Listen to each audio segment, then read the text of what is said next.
था यहाँ पर केरल में बहुत अत्याचार हुआ। यहाँ पे केरल का त्रावणकोर का एक राजा था, यहाँ पर इसने दलित महिलाओं को मूलाकर्म लगाता था।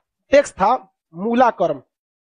मूलाकर्म एक टैक्स था जिसमें दलित लड़कियों और महिलाओं को अपना स्तन नहीं ढकना था, खुला रखना था। अगर वो स्तन ढकती है तो उसे टैक्स देना पड़ेगा ऊंचे जात वालों को, क्योंकि ऊंचे जात वाले को नीचे जात वालों से अलग करने के लिए यह तरीका लाया गया था। अब ये बताइए ये कितना नीच समाज की ये मानसिकता हो सकती है। ये आप कह सकते हैं कि जिस भारत में नारियों की पूजा होती है उस भारत में ये मूलाकर्म स्तन ढकने के लिए, और वो भी इस नाते कि तुम दलित हो, कितना गलत है। और इसको देखिए, इस पे कोई बहुत बड़ा बवाल आज तक हुआ है नहीं, लेकिन एक मूवी अगर आ जाएगी पद्मावती, या एक बाजीराव मस्तानी, एक कोई मूवी आ जाएगी, या कोई किसी कंपनी का प्रचार आ जाएगा। अभी एक किसी कंपनी का कोई प्रचार आया था दीपावली को, उसके लिए बवाल हो गया। कभी इसके लिए बवाल हुआ है? नहीं, होगा भी नहीं। रीजन क्या है? दलित लोग उतना पढ़ने ही नहीं दिया इन लोग को, आगे भी नहीं दे रहे। दलित के कुछ नेता भी आए तो अपने परिवार को लगाने में आगे बढ़ गए। यहाँ वो पढ़े लिखे नहीं। यहाँ एक मूवी के लिए बवाल हो सकता है, जिस हम पर्सनली हम बताते ना, बवाल की वजह से हम बाजीराव मस्तानी मूवी देखे, हमें ऐसा नहीं लगा कि उसमें क्या था। भले काटने के बाद वो था कि क्या था हमको ये नहीं पता, लेकिन ऐसा उसमें मूवी में कुछ गलत दिखाया गया है।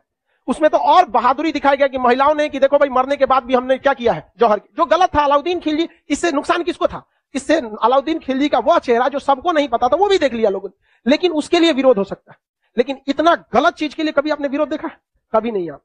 तो ये उन लोग को आज तक दबाया जाके रखा है। इतना गलत चीज वहां पे मूलाकर्म लिया गया था, ये एकदम सरासर गलत है। और वहां पे जब टैक्स देने गया तो महिला जो थी ना, इस मूलाकर्म को हटाने के लिए अपने स्तन को चाकू से काट दी और मर गई सब महिलाएं वहां पर। अब यह केरल ऐसा राज्य था जिसमें पुरुष सती होते थे। जब उनकी पत्नी अपना स्तन काट देती थी, ब्लड गिरने की वजह से मर जाते थे, तो चिता में पुरुष जाके मर जाता था कि हम ऊंचे जात वालों से नहीं लड़ सकते हैं, लेकिन हम अपना शरीर हम भी त्याग देते थे। पुरुष भी सती हुआ है इस देश में, ये ऊंचे और नीचे जात वाले यहाँ पे। लेकिन इसे, और यही अगर ये कांड किसी ऊंचे जात वाले के लिए कोई दिल्ली सल्तनत का राजा किया रहता, आज न्यूज चैनल पे बैठ के बवाल हुआ रहता। लेकिन दलित है ना भाई साहब, कोई आवाज नहीं उठाता है यहाँ पर। इसलिए आप एजुकेशन रहिए, आप ऊंचे जात के हैं या नीचे जात के हैं, पढ़े लिखे नहीं रहेंगे ना तो लोग कचल के चले जाएंगे। और आप पढ़े लिखे रहेंगे तो अंबेडकर साहब का वो कथन याद रखिएगा, शिक्षा उस शेरनी का दूध है जिसने पिया है वो दहाड़ा है। तो आपको हर हाल में शिक्षा लेना है, वरना आपको लोग कुचल के चले जाएंगे। अंग्रेज तो छोड़िए, ये भारतीयों ने ये सा कुकर्म किया है। आप जलियांवाला बाग और इसमें देखेंगे तो ज्यादा खून खोलेगा आपको मूलाकर्म में, जो भारतीयों ने किया यहाँ पे। और दिल को तकलीफ तो अपने पहुंचाते हैं, गैरों को पता क्या है कि दिल दुखता किससे।